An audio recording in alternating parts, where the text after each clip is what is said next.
Assalamualaikum warahmatullahi wabarakatuh. Sahabat dakwah Tauhid Bugis, semoga kita sedang di percetakan Al-Quran di Madinah.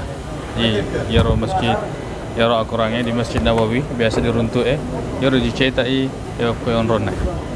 Jadi poinnya maka dah baca ke Al-Quran. Maka dari Nabi Muhammad sallallahu alaihi wasallam, iqra'ul Quran, baca ke Al-Quran, fa innahu ya'ti al-yawmal qiyamati syafi'an li ashabi. Sebab itu Al-Qurannya mati boleh di hari kiamat sebagai syafaat terhadap orang-orang yang membacanya atau sahabatnya. Maka itu Nabi Muhammad sallallahu alaihi wasallam, al-mahiru bil Quran kas-safaratil kiramil bararah.